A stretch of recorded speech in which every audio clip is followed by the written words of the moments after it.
Então, vamos Igualmente, liberar a tchau. sessão aqui. Vamos sim. Tchau, tchau. Tá bom. Vamos lá. Bom dia a todos. Bom dia a todos, conseguem me ouvir? Bom dia. Bom dia, eu sou o Alex, eu sou o mediador dessa sessão.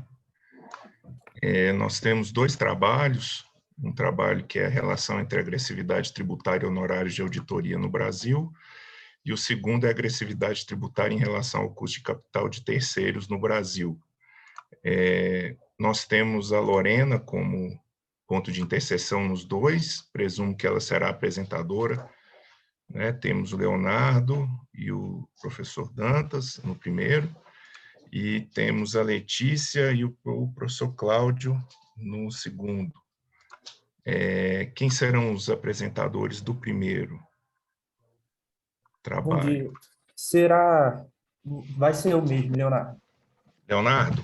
Isso. Então vamos lá, Leonardo. Já posso começar? A apresentação pode começar. Beleza.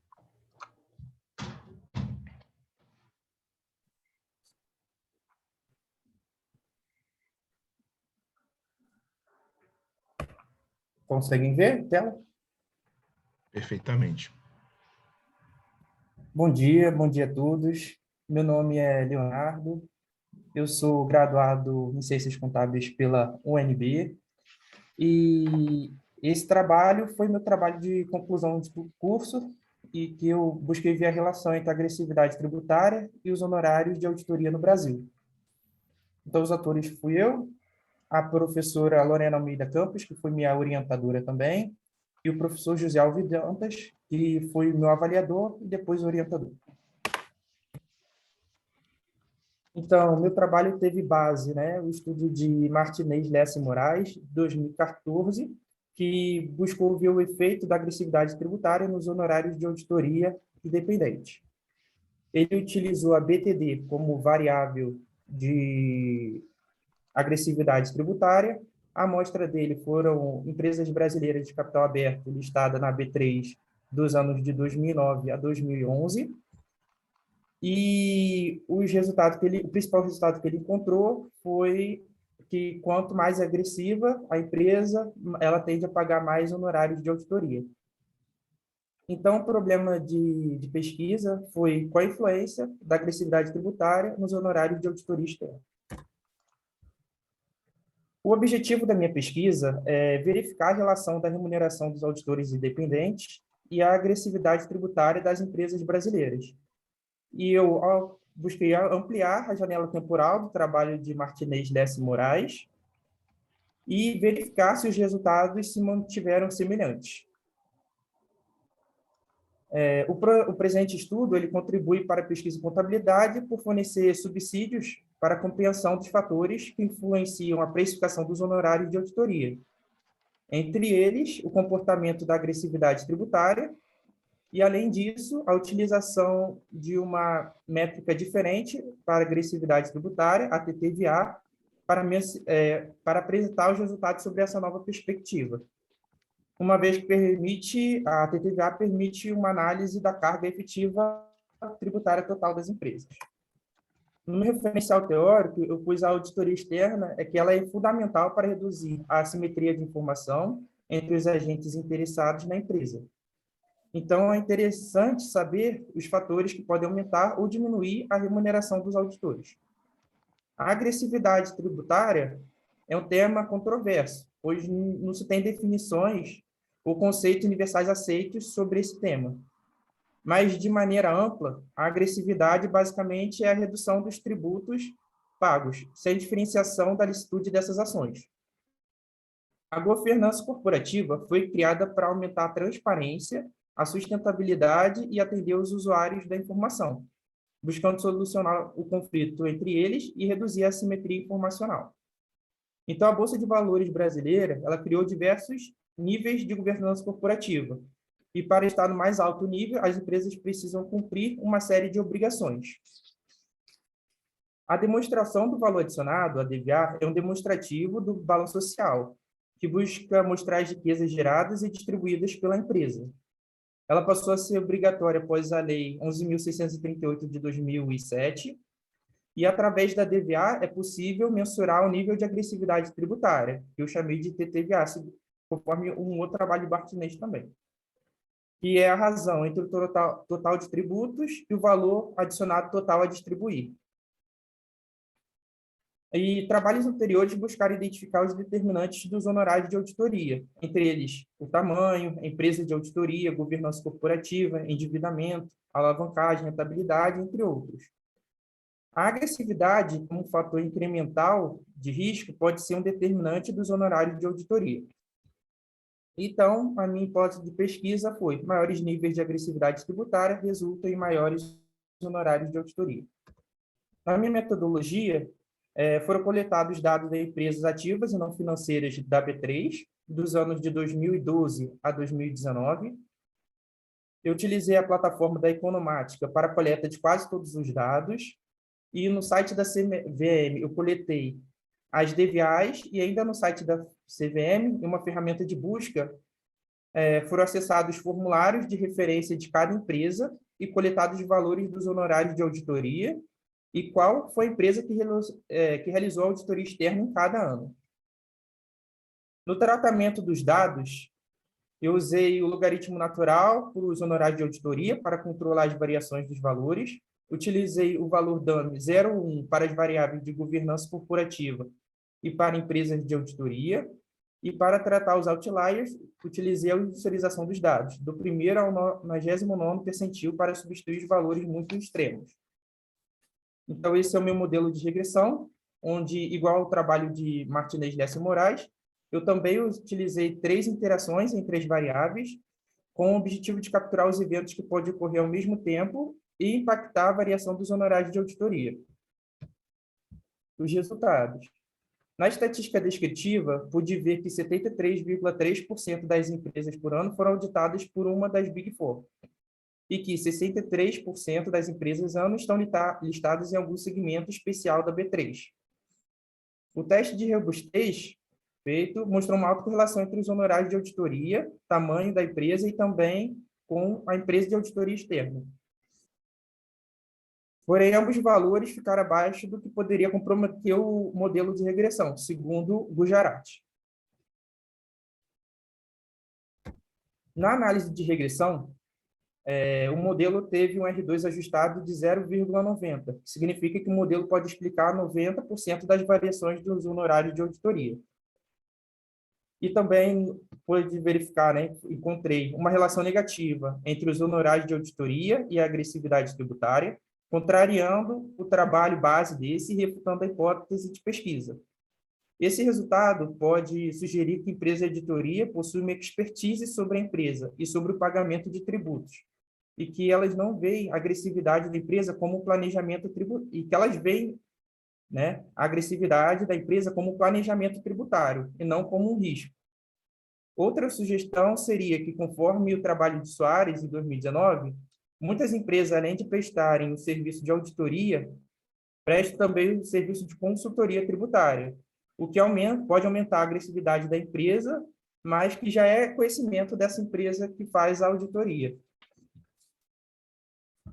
Os resultados encontrados também mostraram que quanto maior o porte da empresa, maiores são os honorários de auditoria pagos, sugerindo que quanto maior a empresa, mais tempo e mais trabalho as empresas de auditoria vão ter, o que aumenta os honorários. Assim como se uma empresa é auditada por uma das Big Four. Os honorários também aumentam, sugerindo que a empresa pague mais pelo prêmio da marca e reputação dessas grandes empresas, que são reconhecidas mundialmente.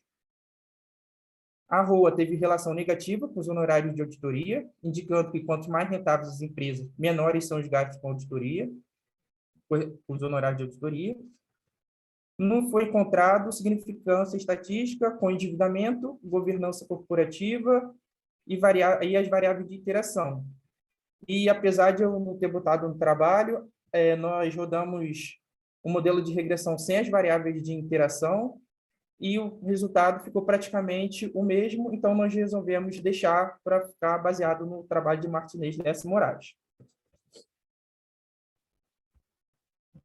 Considerações finais. Então, minha hipótese de pesquisa maiores níveis de agressividade tributária resultam em maiores honorários de auditoria foi rejeitado, utilizando como base a TTVA, e essa pesquisa contribui para a literatura acadêmica ao examinar as consequências da agressividade tributária e o seu impacto sobre os honorários de auditoria externa pagos pelas empresas brasileiras.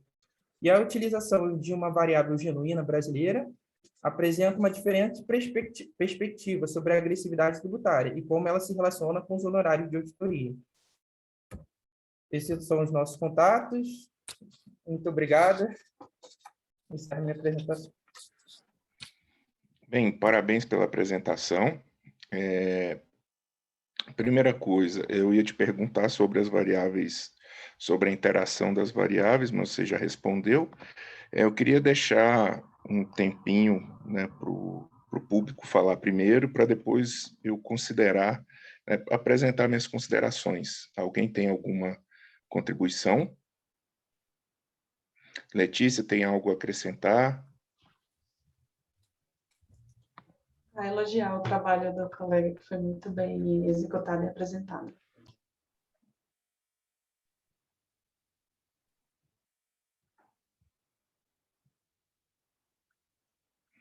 Bem, coincidentemente eu fiz um trabalho sobre auditoria, né, há pouco tempo.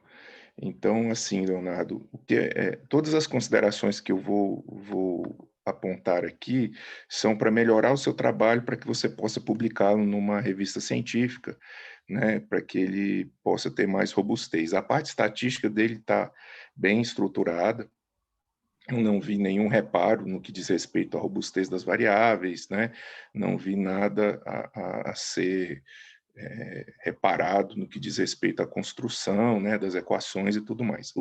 O que eu imagino aqui são dois aspectos. O primeiro, os serviços, né, que o pessoal chama lá fora, serviços de não auditoria, né, que seriam os serviços de consultoria prestados pelas empresas. Teria como identificar esses serviços pelos demonstrativos ou pelos formulários de referência? Primeira pergunta. Se isso é possível, essa variável faria diferença no seu trabalho? Entende? Então, se essa variável poderia ser uma variável dummy ou algum tipo de interação dessa variável com uma outra variável, né, e essa variável poderia interferir, né, ou não no seu resultado, então acho que seria interessante você explorar. O serviço de não auditoria, que, como é chamado lá fora, são os serviços de consultoria que as empresas de auditoria prestam para as companhias, né?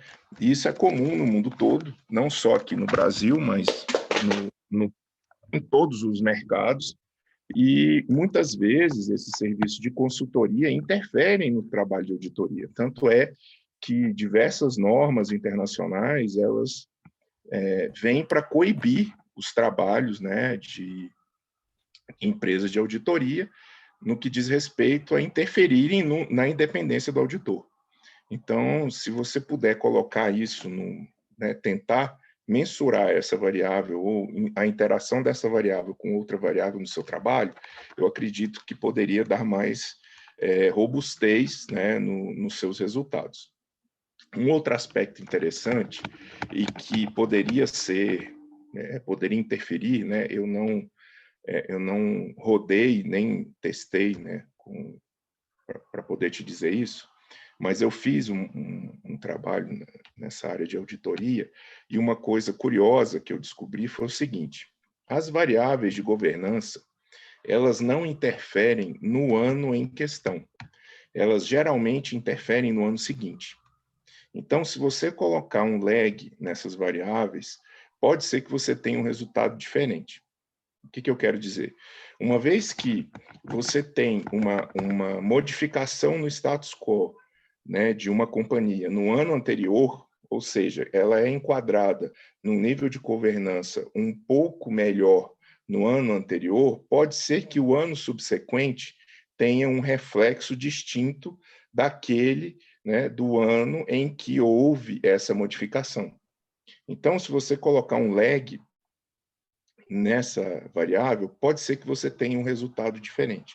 Eu sei que vocês replicaram, né, tentaram, né, replicar o trabalho de Martinez, mas eu acredito que vocês, mudando um pouquinho, né, a variável, eu acredito que pode dar um incremento de qualidade no seu trabalho e você pode ter um achado um tanto quanto diferente, né, do trabalho de Martinez, tá? Então, se você usar... Você entendeu o que eu quis dizer? Você, por exemplo, você toma uma medida, um aprimoramento na governança nesse ano numa empresa. Então, você sobe de nível, né, na Bolsa no ano de 2021. O reflexo disso não vai ser nas demonstrações de 2021. Vai ser a partir de 2021, ou seja, em 2022, 2023, nos anos subsequentes. Então, eu acredito que pode ser, né, nessa linha de raciocínio, né, se você conversar lá com seus colegas, né, com o professor, com a professora Lorena, com o professor Dantas, vocês podem, né, tentar fazer isso, e não é difícil, é só você colocar um lag na variável, que vocês conseguem, né, rodar de novo a equação e verificar se isso vai contribuir, né, vai verificar se a equação vai te dar um resultado, né, um pouco diferente do que vocês, né, obtiveram. Não é torturar as variáveis, né? É você verificar, né, se de fato, né, ele pode explicar alguma coisa que não foi explicada utilizando as variáveis dentro do mesmo ano, tá? Mais uma vez, o trabalho ficou muito bom, né? É curioso o fato dele refutar aquilo que foi comprovado por Martinez, né? Então, você não chegar aos mesmos resultados utilizando as mesmas, né,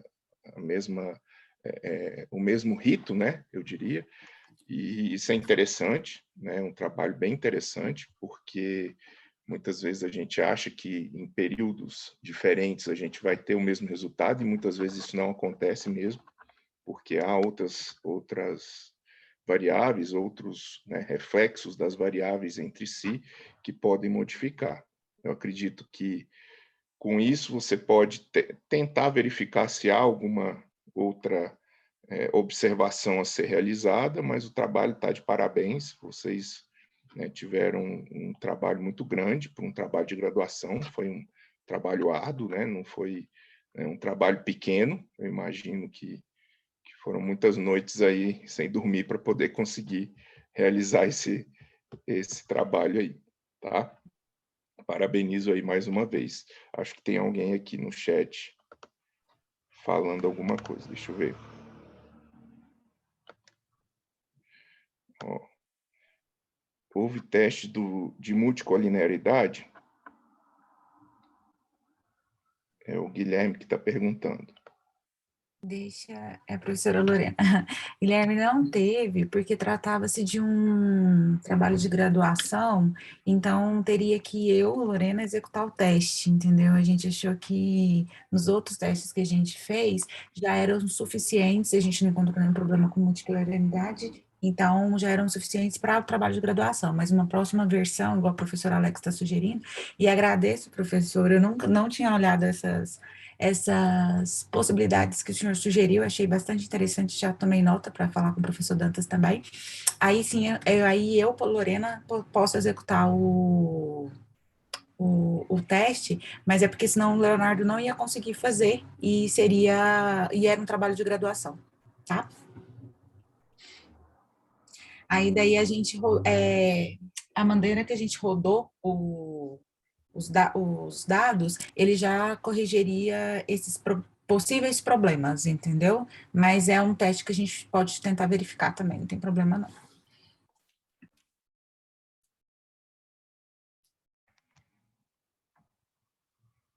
Mais alguém tem alguma contribuição?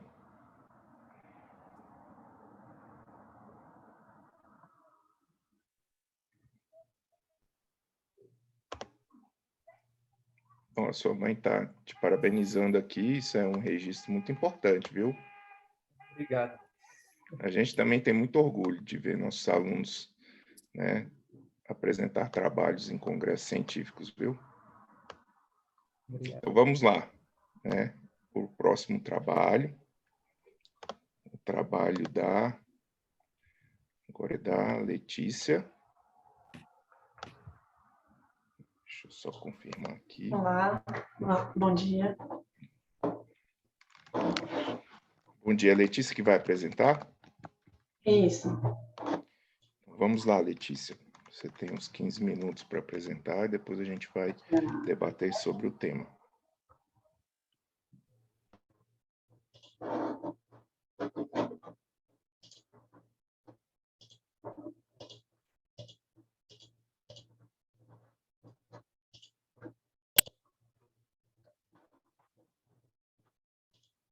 Estão conseguindo ver a tela?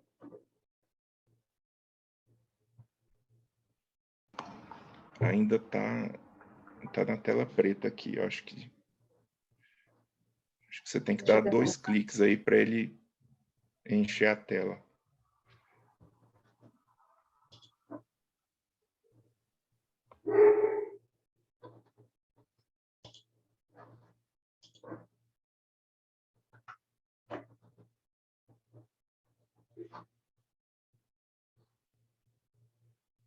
Eu acho que ele está carregando. Só um minutinho. Tudo bem.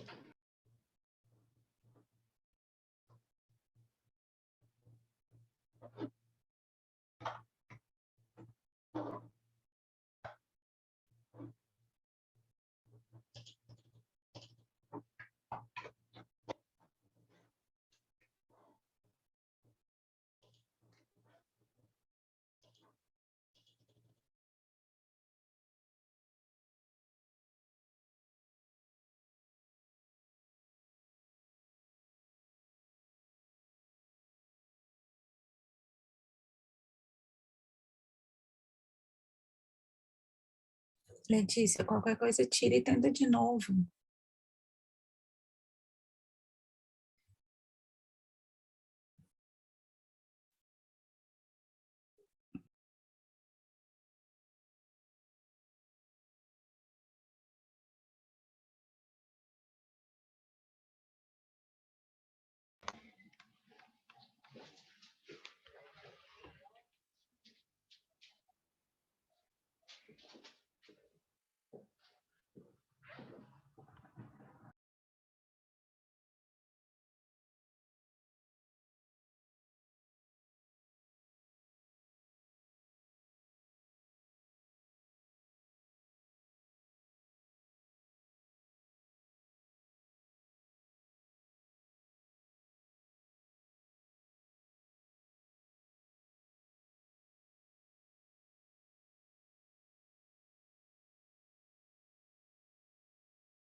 Professor Alex, a professora Lorena, só um instante que eu acho que a Letícia deve ter caído. Só um minutinho que eu vou tentar falar com ela, tá? Porque eu não estou vendo ela Tudo mais aqui. bem, sem problema. Qualquer coisa, me passa, Lorena, por e-mail, que eu projeto aqui, se precisar. Tá joia. Eu vou tentar falar aqui com ela.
Ela está tentando reconectar, mas ela está me passando a apresentação aqui também. Qualquer coisa eu apresento. Mas o computador dela travou. Tudo bem.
Eu acho que ela estava num coworking, né? E deve ter dado algum problema ali.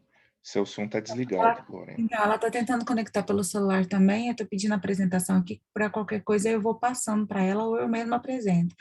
Mas ela disse que está conseguindo. Ela disse que já conseguiu fazer o login pelo celular. Estou aguardando ela.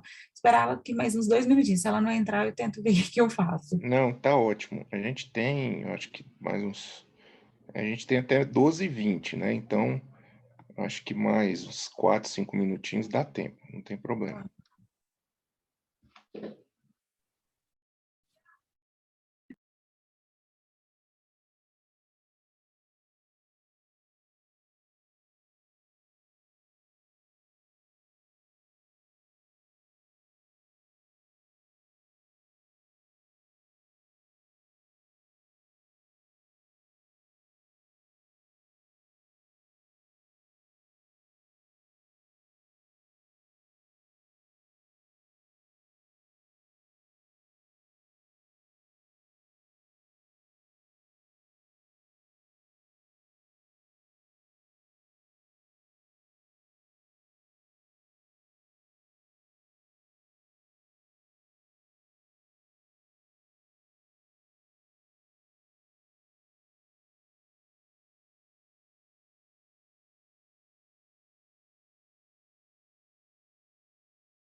Alex, vê se tem alguma solicitação dela para ela entrar, por favor. E eu te mandei a apresentação, se você puder projetar para mim também, por favor.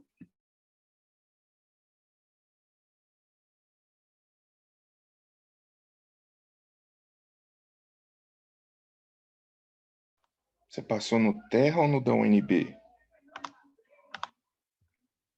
Eu te mandei pelo WhatsApp. Não sei se você quiser que eu te mande por e-mail, para ser mais rápido. Não, eu pego aqui no WhatsApp, peraí.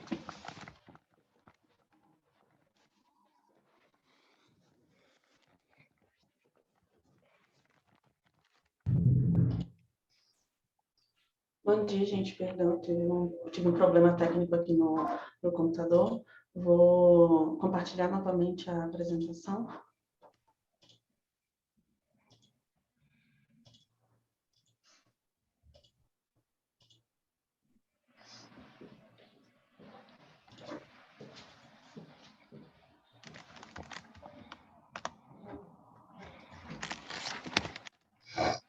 conseguindo visualizar a tela? Agora sim.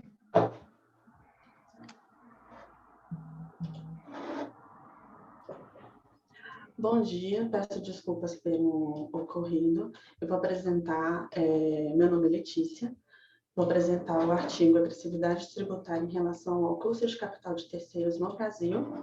E esse artigo foi elaborado conjuntamente com a minha professora orientadora, Lorena Almeida Campos, da Universidade de Brasília, e com o professor avaliador Cláudio Moreira Santana. Inicialmente,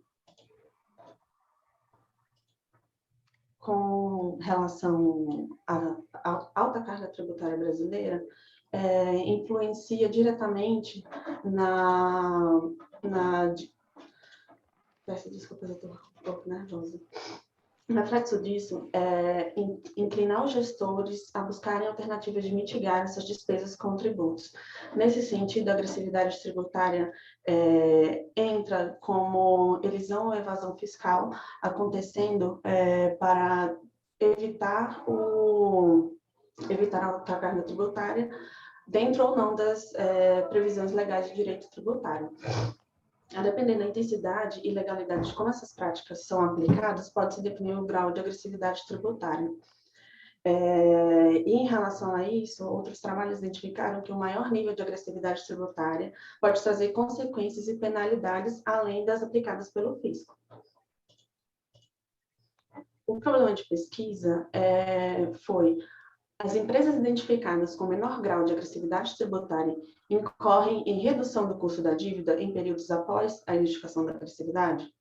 O objetivo dessa pesquisa foi analisar se o grau de agressividade tributária e outras variáveis percebidos pelos credores têm relação com o custo de capital de terceiros das empresas após o reconhecimento da agressividade. O estudo de Martinez e Silva foi motivado pelo fato de que algumas pesquisas anteriores encontraram relação entre a agressividade tributária e o custo de capital de terceiros. Assim, a hipótese da pesquisa de Martinez e Silva de 2017 foi: empresas menos agressivas apresentam um custo de capital de terceiros menor nos períodos posteriores à identificação da agressividade? E os resultados dessa pesquisa revelaram que as empresas com menor grau de agressividade tributária incidem em um custo maior da dívida. Essa pesquisa assumiu como conceito para a agressividade tributária, sendo o grupamento de técnicas baseadas em planejamento tributário, com o propósito de alcançar a redução do ônus tributário explícito, sem restrições quanto à legalidade dessas práticas às normas fiscais vigentes.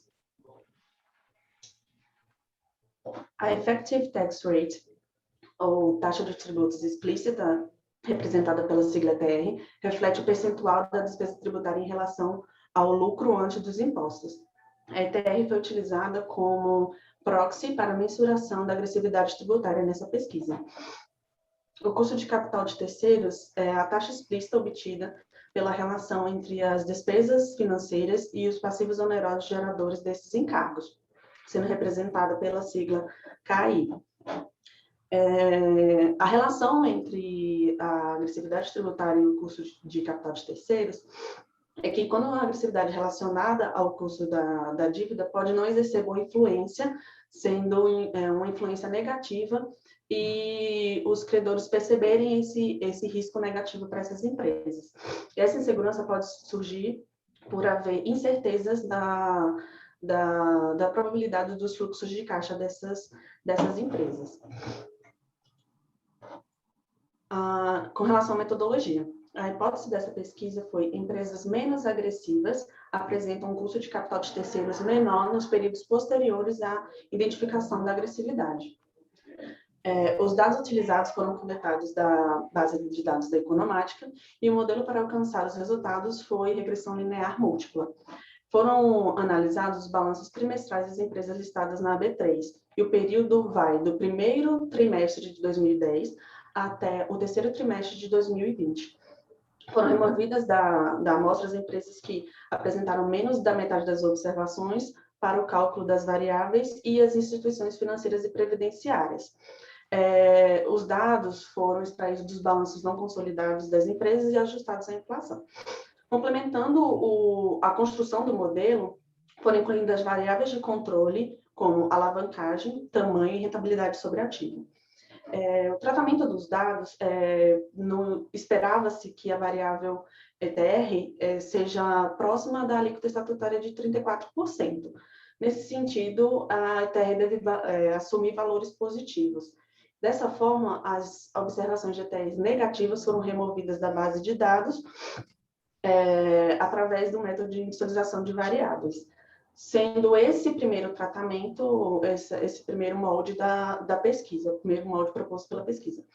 Adicionalmente, foi proposto o segundo molde com a retirada também das ETRs acima de 1, por serem interpretadas como despesas com impostos maiores que o próprio lucro antes dos impostos. Então, nessa pesquisa, houve 2 tratamentos. O tratamento 1, excluindo apenas as ETRs negativas, e o tratamento 2, com exclusão das ETRs negativas e excluindo também as ETRs maiores que 1. O objetivo desses 2 moldes foram analisar os resultados de ambos e compará-los com os impactos que a ETR maior que 1 podem causar nos resultados. O modelo utilizado foi um modelo matemático de regressão linear múltipla, representado pela expressão que está apresentando na tela. A relação esperada entre as variáveis de controle é que apresentem relação positivas quando comparadas com o custo da dívida, e a relação da ETR com CAI espera-se uma relação negativa. Na estatística descritiva, no tratamento 1, a gente pode observar que o valor mínimo da ETR está em 0. Isso só mostra a exclusão das ETRs negativas aqui nessa estatística descritiva. A média da ETR ficou entre 23,13%, o que é abaixo da alíquota estatutária, e isso representa, em média, que as empresas praticaram algum nível de agressividade tributária. No tratamento 2, a ETR ficou 15,80%, que é ainda menor no tratamento 1. O valor máximo encontrado para a ETR foi de 0,9944, o que comprova a exclusão também da ETR maior que 1. Nota-se que as ETRs maiores que 1 elevaram a média dessa variável, que também comprova que essa ocorrência atípica pode enviesar os resultados. Na avaliação dos riscos de multicolinearidade, há risco relevante quando a correlação alcança o patamar de 0,8. Nos tratamentos 1 e 2, os resultados evidenciaram que as variáveis podem ser testadas conjuntamente.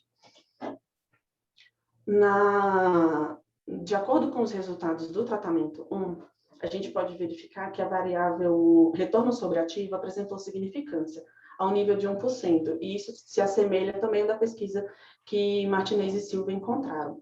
O poder explicativo desse modelo, que é explicado pelo R2, R quadrado ajustado, foi de 30,12%, ou seja, a ETR, alavancagem, tamanho e retorno sobre ativo explicaram 30,12% da variação do custo da dívida, o que pode representar um percentual baixo, mas é considerado comum para esse tipo de regressão. Ao contrário do que se esperava, a Proxy-ETR apresentou relação positiva quando comparada ao CAI, o que significa que quanto menor a ETR, maior é o custo da dívida. Com esses resultados, a hipótese de pesquisa não se confirmou no tratamento 1, uma vez que apresentou relação negativa entre a ETR e o CAI e não apresentou significância.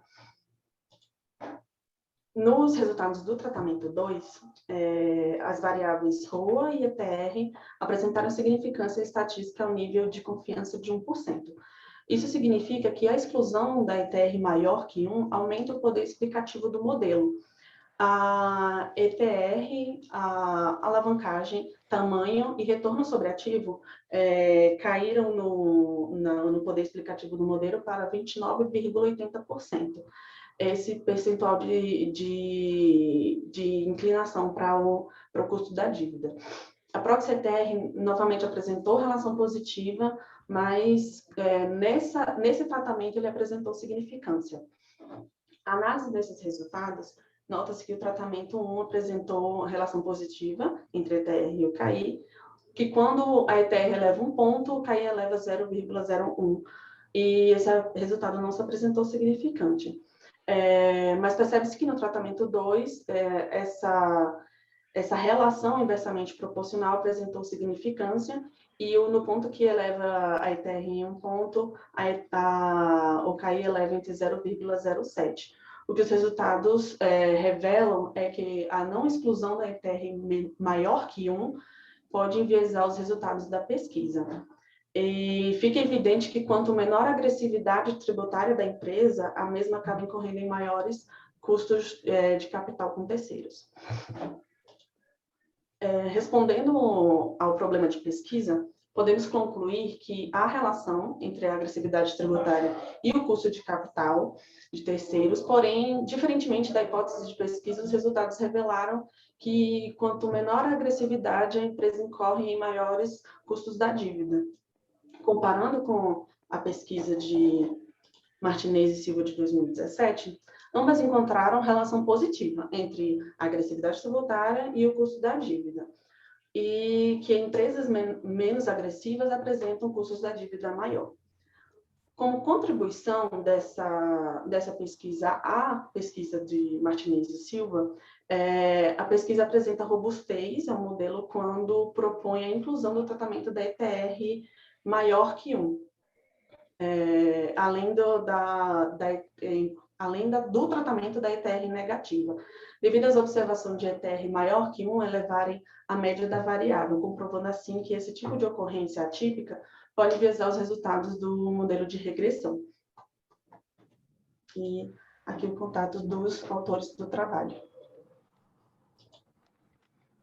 Bem, parabenizar pelo trabalho, deu tudo certo no final. O que importa é que deu certo, né? Queria abrir ao público aí para poder fazer as considerações, observações, contribuições.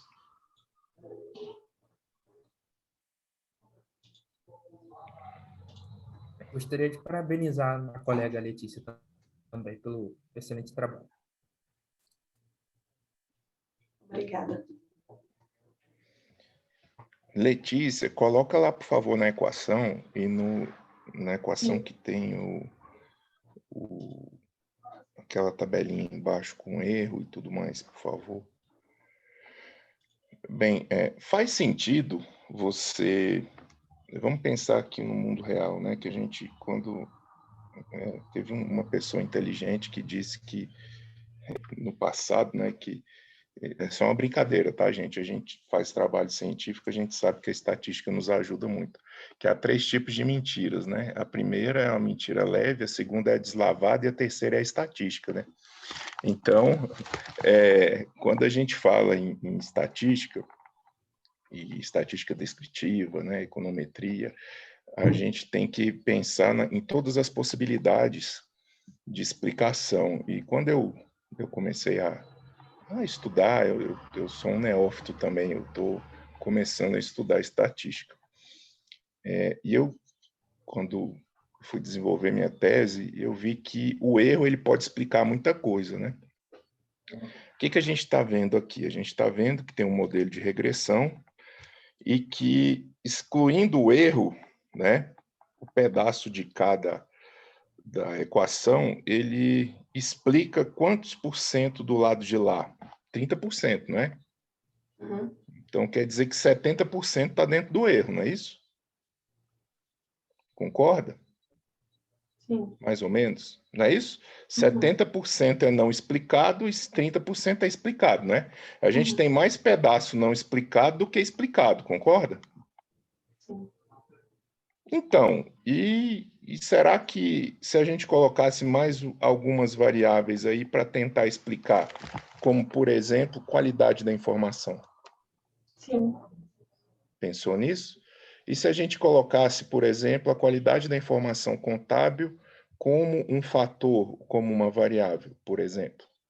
Ou, se não, se a gente pegasse o erro, né, e tentasse verificar o que explica o erro?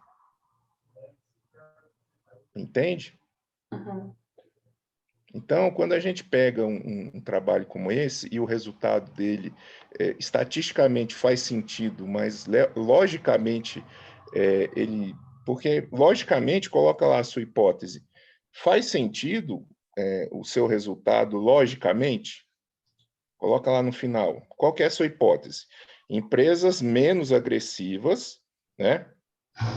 O grau de agressividade fiscal e outras variáveis percebidas pelos credores tem relação com o custo de capital de terceiro das empresas após o reconhecimento da agressividade?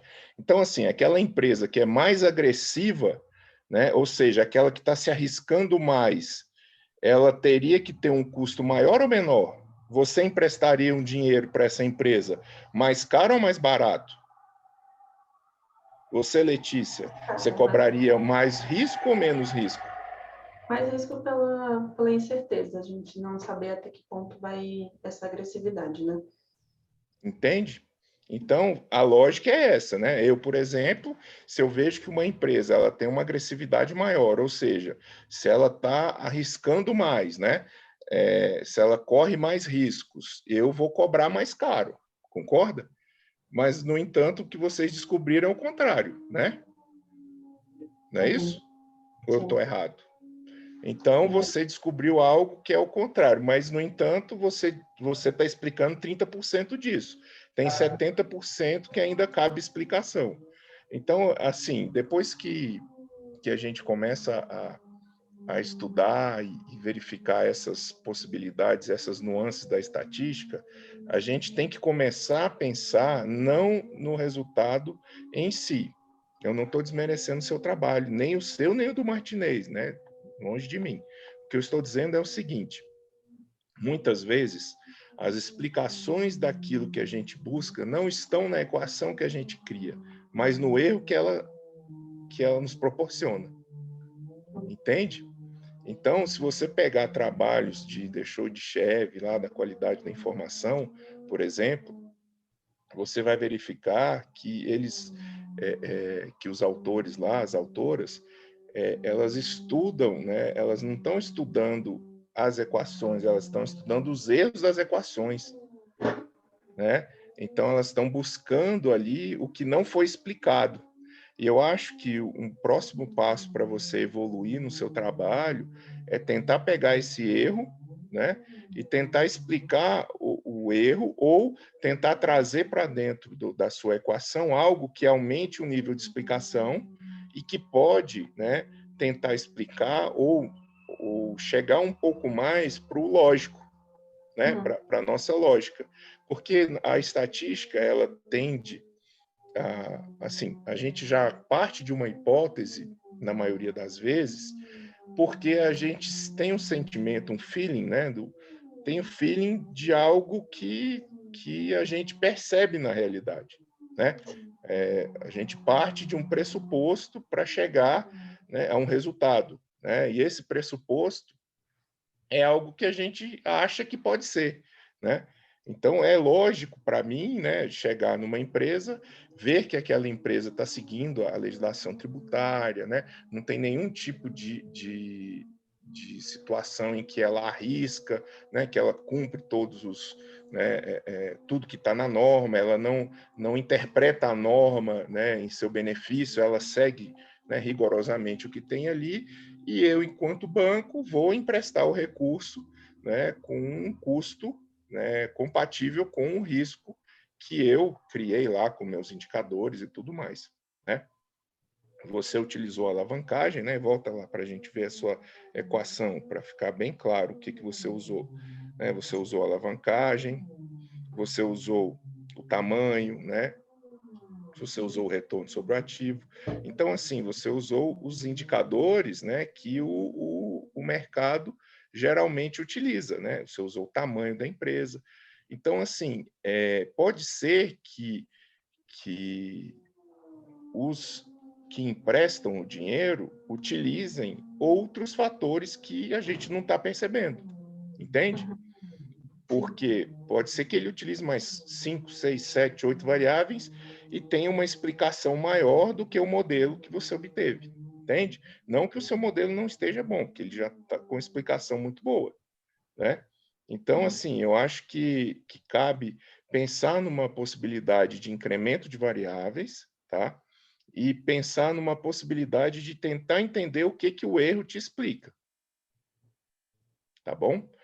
Um outro ponto aí que não ficou claro, que eu acho que vocês poderiam melhorar lá na construção, é que quando você fala que você corrigiu os dados pela inflação, qual foi o indexador que você utilizou, tá? Que se foi INPC, IPCA, tá bom? Um outro ponto que depois de sofrer muito com a economática, é que a economática ela tem alguns furos, como você pode ver, né? Tem situações em que o lucro antes do imposto ele é menor do que o próprio imposto. Então, assim, é falha mesmo da economática, tá? Eu acho que eles importam os dados lá dos formulários e esses dados eles não são muito confiáveis. Então, eu auditei, quando fiz minha tese, todos os dados. Eu gastei, eu acho que 3 ou 4 meses só auditando dados, um por um. Eu pegava balanço por balanço e auditava dado por dado para eu poder ter certeza que o dado estava correto. Eu encontrei cada coisa esdrúxula que você nem imagina. Tá? Então, assim, tem coisa que a gente tem que ter certeza mesmo. E o que você fez quando fez esse teste aí, que isso foi um teste de auditoria, né? Você testou ali, olha, não faz sentido eu ter um imposto maior do que o lucro antes do imposto, né? Não faz sentido. Outra coisa que não ficou claro, se você usou o logaritmo natural ou log na base 10 do ativo, tá? Então, colocar direitinho lá no texto. Parabenizar mais uma vez, ficou um trabalho muito bom. Assim, a gente entende que tem limitações para um trabalho de graduação. O primeiro é o tempo, né? A gente não pode exigir um trabalho com todos os testes, com todos os níveis de robustez, né, que a gente tem no nível de pós-graduação, para um trabalho que é feito em 6 meses, né? Então, assim, tanto o seu quanto o do Leonardo foram trabalhos que vocês desenvolveram em 6 meses, que foram trabalhos muito bem estruturados, tá? Tecnicamente, né, e formalmente. Então, queria parabenizar você, né? Obrigada. O orientador, o professor avaliador, né? E dizer que vocês têm tudo aí para seguir em frente, pegar essas dicas aí, né? Mais uma vez, digo que são, né, pequenas observações aí que, né, eu não tive acesso aos dados para testar, né? Para verificar aí como é que a gente pode ver o comportamento desses dados, mas eu acho que vocês têm muito a explorar aí e sempre pensar no seguinte, depois de ler muito e ver muitos trabalhos estatísticos, eu entendo que a estatística ela não é o fim, ela é o meio. E muitas vezes as pessoas tentam, né, nos convencer que ela é o fim em si, ela é um meio, né? E quando a gente pega esse viés, né, estatístico, econométrico, né, e fica pilhado aí de, não, estatisticamente, econometricamente, o teste esse, aquele, vamos lá, segue o rito estatístico, né, tem homocedasticidade, heterocedasticidade, teste VIF, teste F, teste isso, aquilo, beleza, passou em tudo isso, agora vamos tentar entender o que isso explica. E o que não explica também, que é importante. Tá? Muitas vezes o que não explica é muito mais importante do que o que explica. E aí você pega aquilo ali e tenta explorar da melhor maneira possível. Tá? É só uma dica aí para vocês, né, aprofundarem aí e publicarem seu trabalho numa revista aí de renome. Tá bom? Parabéns. Espero ter contribuído aí com vocês. Mais alguém tem alguma contribuição? Na verdade, professor Alex, eu tenho uma dúvida. Pois não. Queria saber a sua opinião. A gente está fazendo um teste que até no terceiro trabalho, que é o da Isabel, que deve estar online aí, a gente rodou dados trimestrais. E a gente está falando de imposto de renda, que teoricamente as empresas vão fazer opção anual, mas com ajuste, com pagamento por estimativa, né? A nossa Sim. justificativa para rodar trimestral são duas. A primeira é porque a princípio, o imposto de renda ele é trimestral e, assim, a gente tem a legislação que permite o pagamento por estimativa mensal, né? E a Sim. segunda é que a gente precisava ampliar o número de observações Exatamente. entendeu? E aí eu queria saber a sua opinião sobre isso, se você acha que isso teria algum Quanto efeito. maior o número de observações, melhor, tá? Então, não restrinja a observações anuais. Quanto maior o número, melhor. As informações trimestrais, elas te dão mais segurança em todos os testes estatísticos que você tiver. Então, como a gente não tem condições de ver dados mensais na bolsa, né, a gente vai utilizar o trimestral. Tá? Então, utilize o dado trimestral. Eu optei por ponderar pelo ativo, né? Ao invés de utilizar a inflação. Então, eu dividi todos os dados que eu tinha pelo ativo da empresa. Então, aí eu tenho, né, o dado sempre, né, ponderado pelo ativo, né? E aí eu tenho um dado que é o mesmo dado em qualquer análise temporal. Agora, o máximo que você puder de dados, melhor ainda. Eu vi que vocês tiraram, né, na segunda rodada, o setor financeiro e de seguradoras. Fizeram muito bem, porque tem muitas republicações, eles têm legislação específica, têm tributações específicas, têm benefícios tributários em alguns aspectos e têm tratamentos tributários mais onerosos em outros aspectos. Então, assim, tem situações que não dá para comparar com outros setores. Ou você estuda banco, seguradora, ou você estuda o resto. Então, não tem como. O que vocês poderiam ter feito era setorizar, né? Tem lá os setores na Bovespa, pegar aqueles setores e fazer análise de cluster, né? Tem situações em que também o setor é a própria empresa, né? Então, tem uma ou duas empresas e aí ficaria complicado também. Então, é bem complicado o mercado brasileiro, porque ele é muito pequeno.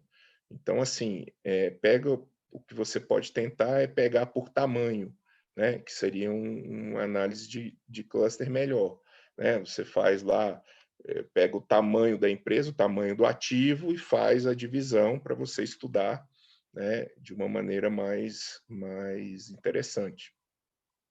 Mas, assim, o que vocês fizeram foi um bom pontapé inicial, o trabalho ficou bem interessante, mas, assim, Alex, não fico convencido com o resultado, né? O resultado estatístico contrariar a minha percepção enquanto fornecedor de capital, entende? Enquanto emprestar dinheiro, né, eu analisar esses aspectos e emprestar dinheiro, eu não estaria nesse perfil, entende? Eu não teria esse perfil enquanto figurar como um banco, por exemplo. Tá? É claro que eu não conheço o que o banco utiliza como fator, né? Pode ser outra variável, um outro conjunto de variáveis, mas eu não utilizaria. Tá? Mas sempre pega o maior número de observações. Sempre. Maior número de observações, sempre. Tá? Beleza, obrigada. E tome esse cuidado com a auditoria. Quando você vê que tem... sempre pegue as informações e faça uma tarefa de casa de colocar as observações de ativo, né, de passivo, de dívida, e coloque num gráfico e veja os outliers naquele gráfico, da mesma empresa ou do mesmo setor, e tente ver aqueles pontos que estão fora da curva, e vá naquele ano específico ou naquele trimestre, e veja na Economática ou na Reuters, e veja no balanço, na informação, na ITR lá, que você tem. Então, compare um com o outro e veja se está batendo. Que pode ser que não está batendo, aí você vai pegar a informação que está lá na CVM, que está na Bovespa, e não a que está na Economática ou na Reuters, que aí é a fonte primária. Tá? Ou na página da relação com investidores da própria empresa.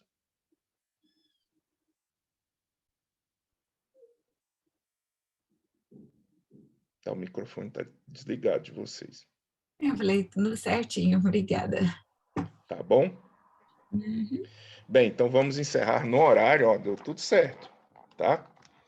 Obrigado pela audiência de vocês aí. Espero vê-los aí nas outras sessões hoje à tarde. Um bom almoço aí e vamos em frente, tá? Continuem aí trabalhando que vai dar tudo certo.